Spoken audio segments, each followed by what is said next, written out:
संस्कार से छूके मन को मेरे, आके जीवन में तुम बस जाओ। तुम हो दिल का करार, सच्चा तुम ही हो प्यार, आओ मुझको तुम अपना बनाओ। दिव्य संस्कार से छूके मन को मेरे, आके जीवन में तुम बस जाओ। तुम हो दिल का करार, सच्चा तुम ही हो प्यार, आओ मुझको तुम अपना बनाओ।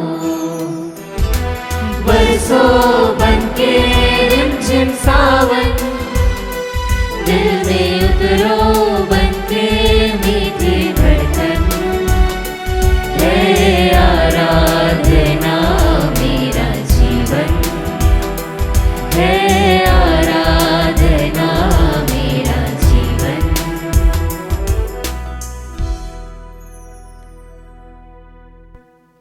पवित्र परम प्रसाद में उपस्थित हमारे प्रभु यीशु की आराधना स्तुति एवं महिमा होवे। पवित्र परम प्रसाद में उपस्थित हमारे प्रभु यीशु की आराधना स्तुति एवं महिमा होवे। पवित्र परम प्रसाद में उपस्थित हमारे प्रभु यीशु की आराधना स्तुति एवं महिमा होवे।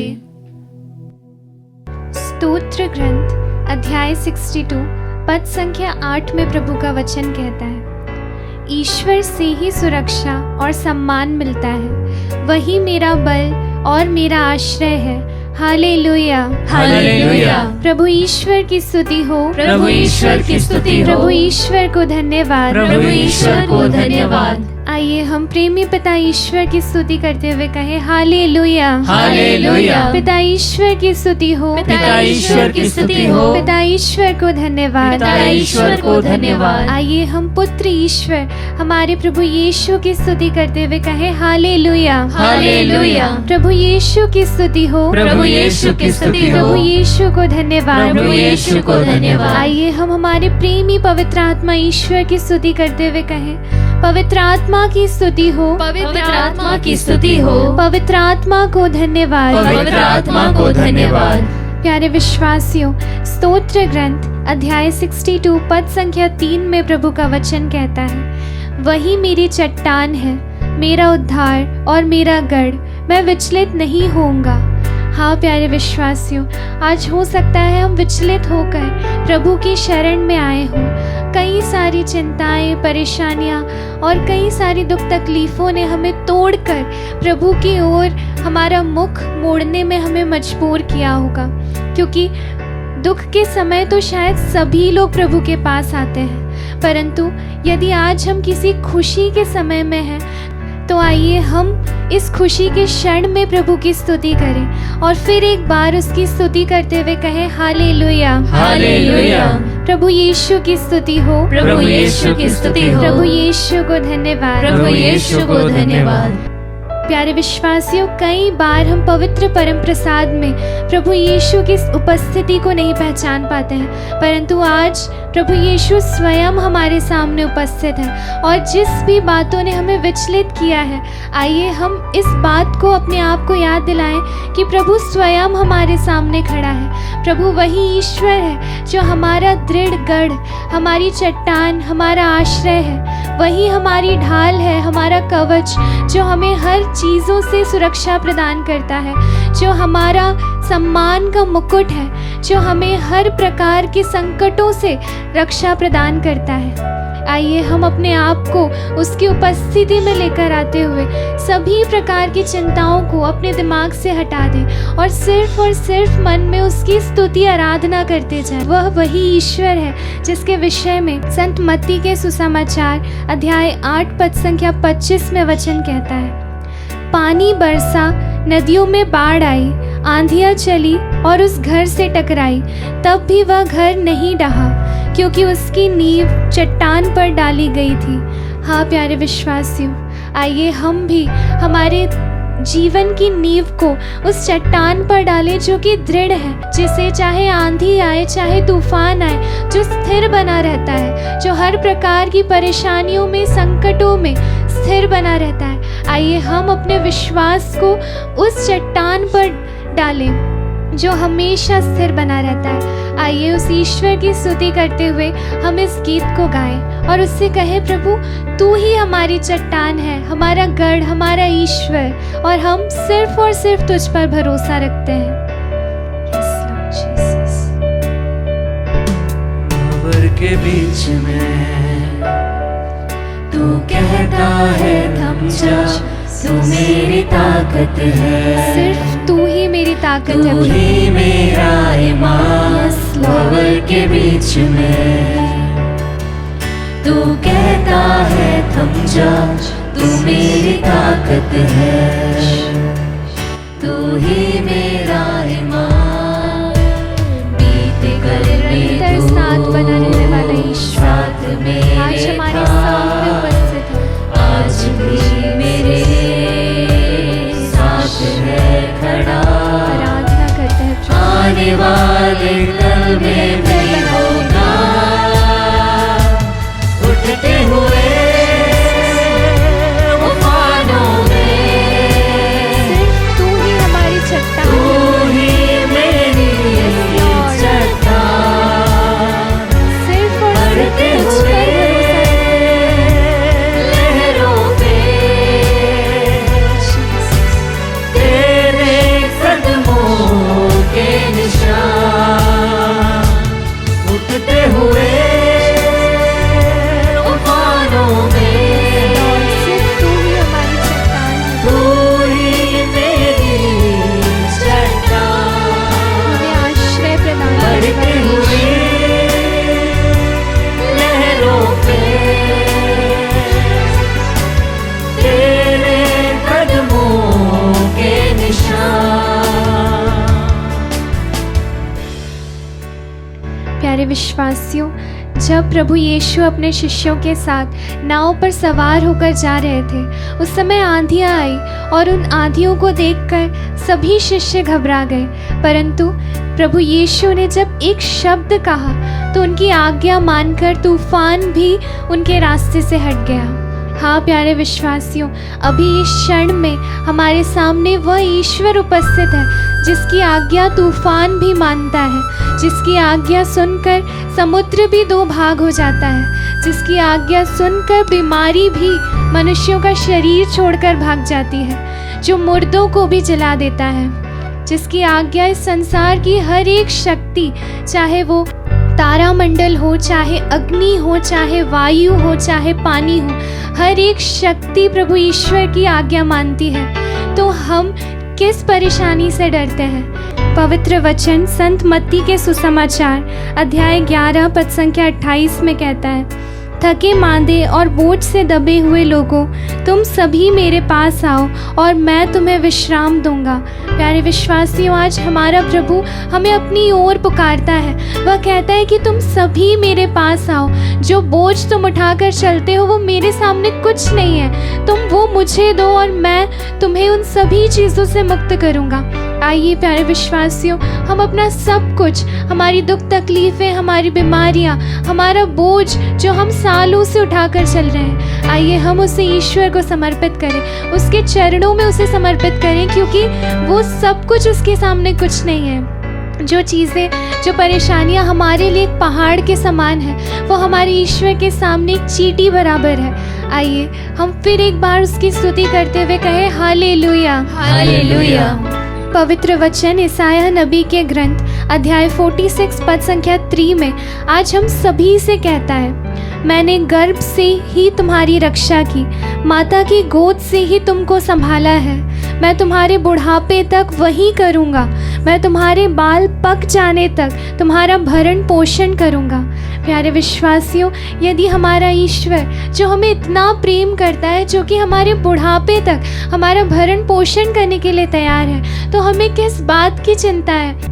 ऐसी कौन सी बात है जो हमें उस ईश्वर के सामने से दूर ले जाती है। आइए उन सभी बातों को हम छोड़कर हमारे प्रभु ईश्वर के पास लौट चले, उसकी स्तुति करें और उससे कहें कि प्रभु सिर्फ तू चाहिए, और यदि हमारे जीवन में आप हैं तो हमें किसी बात की चिंता नहीं प्रभु। आइए फिर एक बार उसकी स्तुति करते हुए पूरे दिल से हम इस गीत को गाएं और कहें कि प्रभु यदि तू है तो कोई बीमारी, कोई संकट हमारे जीवन में नहीं रह सकता, क्योंकि हम उस ईश्वर पर भरोसा रखते हैं जिसने इस समस्त संसार को बनाया है। आइए हम इस गीत को गाते हुए फिर एक बार उसकी स्तुति आराधना करें। बीमारियों में तू कहता है उठ जा यहोवा राफा, तू ही मेरी शिफा बीमारियों में। तू कहता है उठ जा यहोवा राफा, तू ही मेरी शिफा। बीते कल में तू साथ मेरे द्वारा भले जगह किए जा चुके हैं। आइए हम इस वचन पर विश्वास करें और उसकी स्तुति करते जाएं, आराधना वाले कल में भी होगा उठते हुए। तूफानों से कोई डर नहीं है, तूफानों में तूफान के बीच में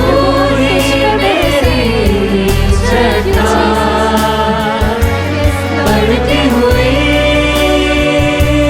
लहरों में कुछ नहीं बिगाड़ सकते तेरे कदमों के निशान।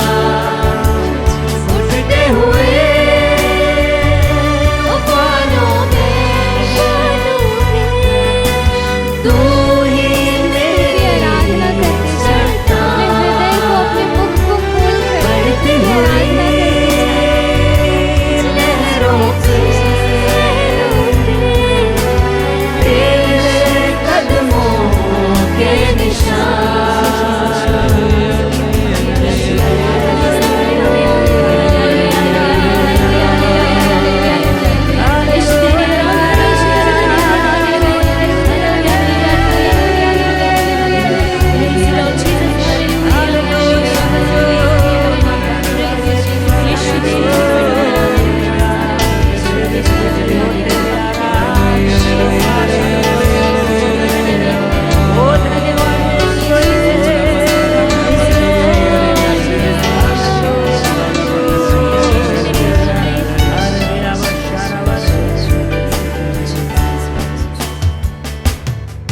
प्यारे विश्वासियों, वचन कहता है कि everything is possible for the one who believes. आइए हम इस आखिरी लाइनों को गाते हुए प्रभु से कहें कि प्रभु मेरा भरोसा, मेरा विश्वास, सब कुछ सिर्फ तुझ पर बना हुआ है। यस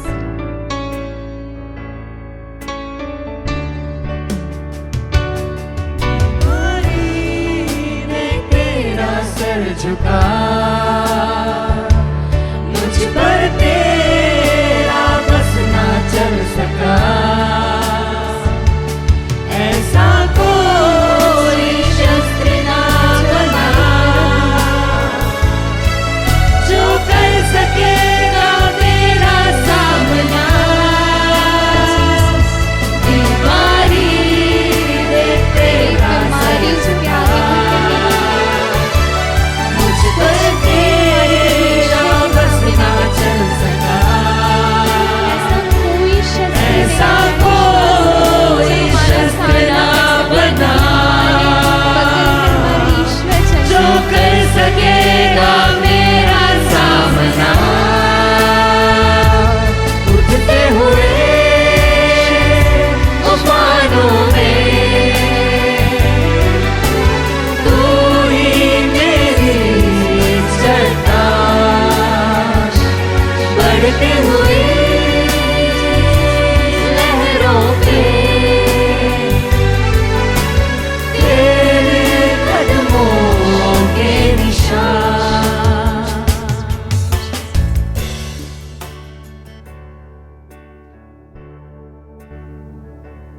क्रिस में प्यारे भाई और बहनों, आज के मनन चिंतन के लिए हम लेंगे संत मार्कुस का सुसमाचार अध्याय 1 पद संख्या 14 से 20 तक।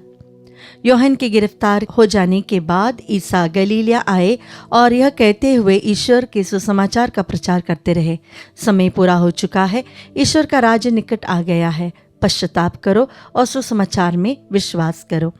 गलीलिया के समुद्र के किनारे से होकर जाते हुए ईसा ने सिमोन और उसके भाई अंद्रियुस को देखा। वे समुद्र में जाल डाल रहे थे क्योंकि वे मछुआरे थे। ईसा ने उनसे कहा, मेरे पीछे चले आओ, मैं तुम्हें मनुष्यों के मछुए बनाऊंगा।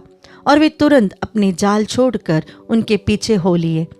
कुछ आगे बढ़ने पर ईसा ने जबदी के पुत्र याकूब और उसके भाई यूहन्ना को देखा। वे भी नाव में अपने जाल मरम्मत कर रहे थे। ईसा ने उन्हें उसी समय बुलाया।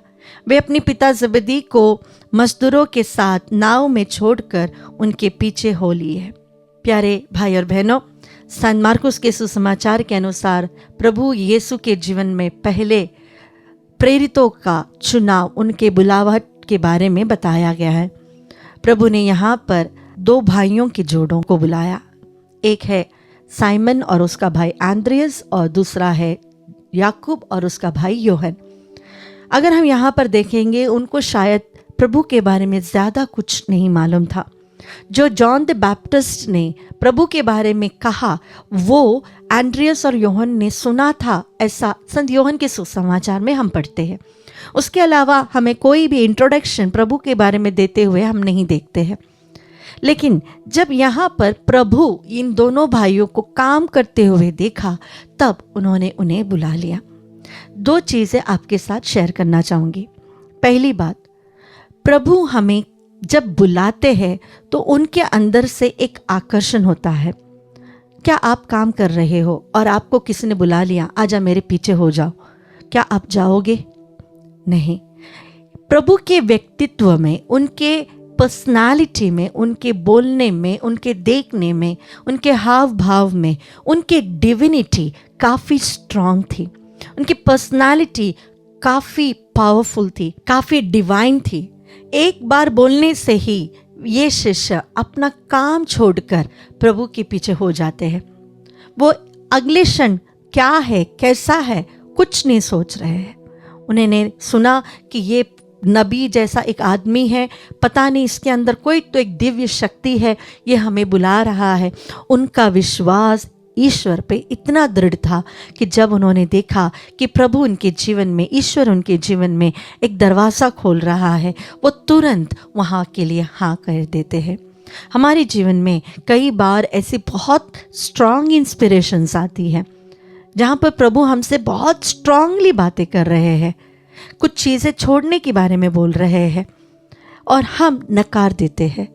हमें लगता है कि ये हमारे मन से आ रहा है, ऐसा कुछ नहीं है। लेकिन अगर हम प्रभु की इंस्पिरेशंस को, प्रभु की आवाज़ को समझकर अपने जीवन को प्रभु के हाथों में समर्पित करते हैं, तो फिर हम एक साधारण मछुआरे नहीं बन जाएंगे। हम पेत्रुस और एंड्रियस या याकूब और यूहन्ना की तरह संत बन जाएंगे। दूसरी बात, जब ये 4 शिष्यों को प्रभु ने बुलाया, ये काम कर रहे थे, अपने ही व्यवसाय में वे व्यस्त थे। लेकिन जिस क्षण बुलाया, उन्होंने सारी चीज़ें छोड़ दिया। God needs people who are working. प्रभु आलस से भरे हुए लोगों के साथ काम नहीं कर सकता।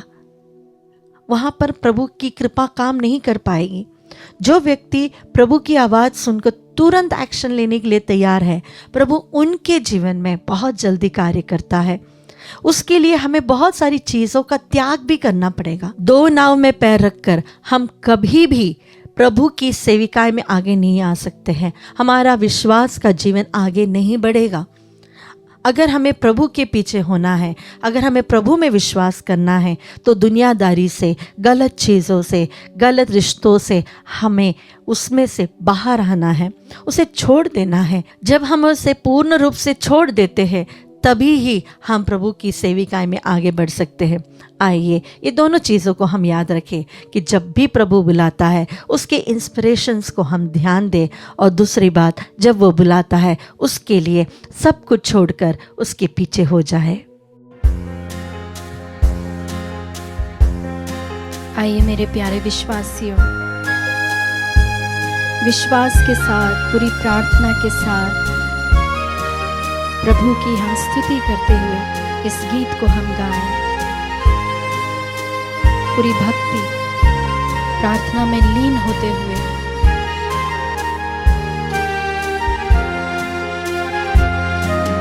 मेरे दुखों को मिटा दे प्रभु, मुझ में प्यार भर दे। Yes, Lord. मेरे दुखों को मिटा दे प्रभु, की ओर देखते हुए मुझ में प्यार भर दे। पावन लहू से हमें धो दे प्रभु। पावन लहू से धो दे मुझे, पावन लहू से धो दे मुझे, नव जीवन संचार कर दे, हमारे शरीर नव में जीवन संचार कर दे। मेरे दुखों को मिटा दे प्रभु, मुझ में प्यार भर दे।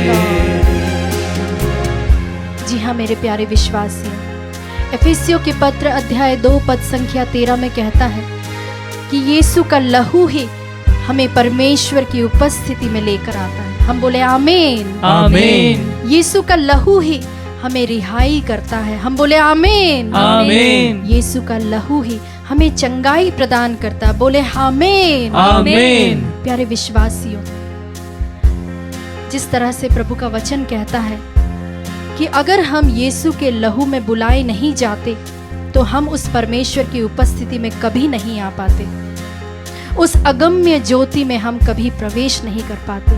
यह यीशु का लहू है जिसने हमें उस द्वार में हमें प्रवेश करने दिया है।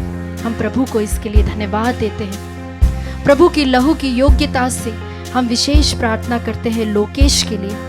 पैरों में दर्द, सूजन, पीठ और कमर दर्द और जोड़ों में दर्द के कारण वे काफ़ी समय से तकलीफ में हैं, उन्हें पूर्ण चंगाई मिले। यीशु का लहू उन्हें पूर्ण रूप से चंगा करने पाए।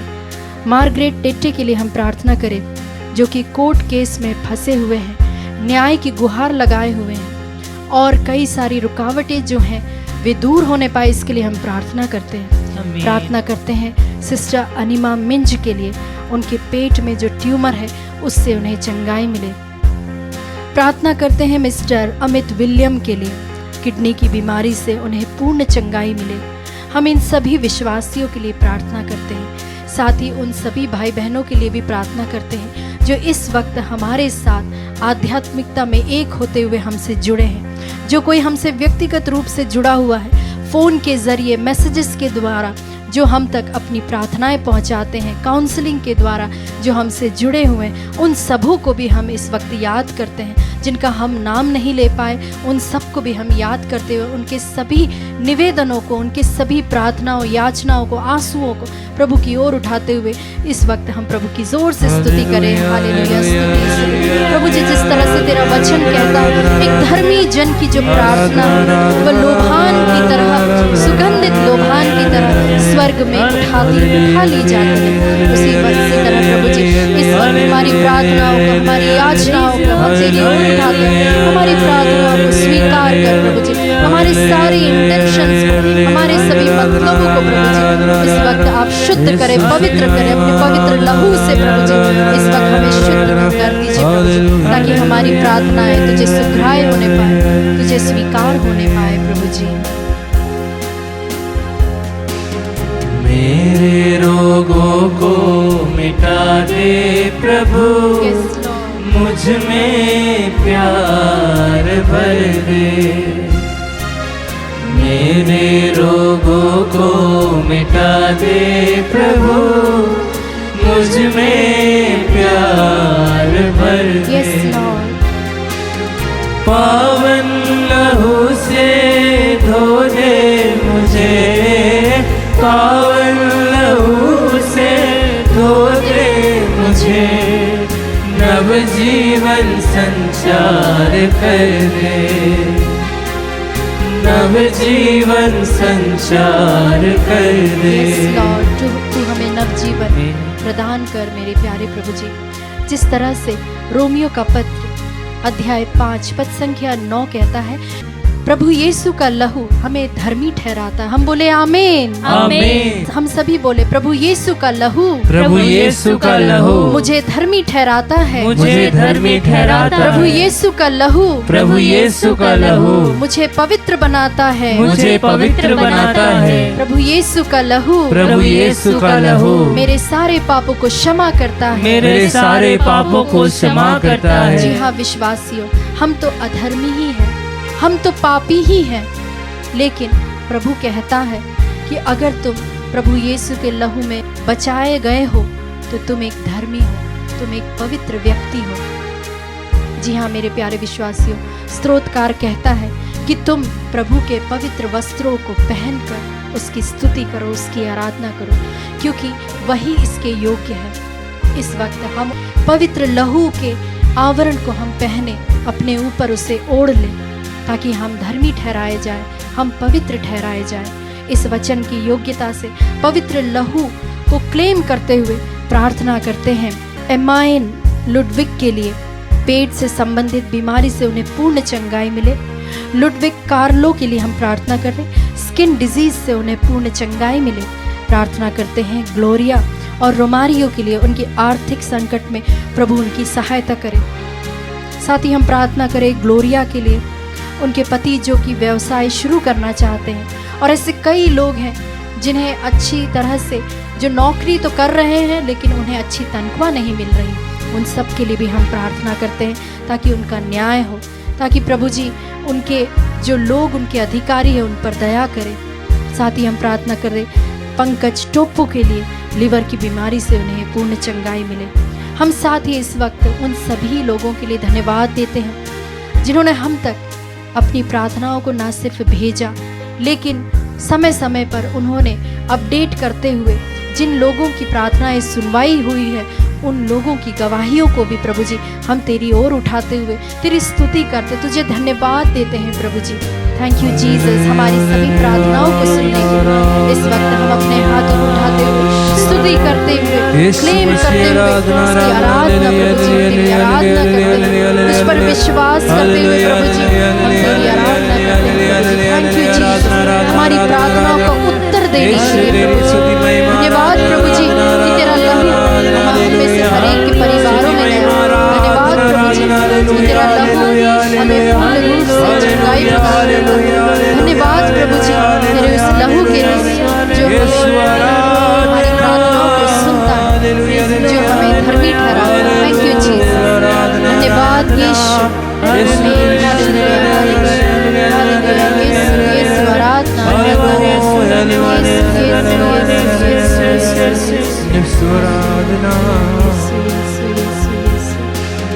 मेरे पापों को क्षमा दे प्रभु, मुझ में प्यार भर दे। मेरे पापों को क्षमा दे प्रभु, मुझ में प्यार भर दे। पावन लहू से धो दे मुझे, पावन लहू से धो दे मुझे, नव जीवन संचार कर दे, नव जीवन संचार कर दे।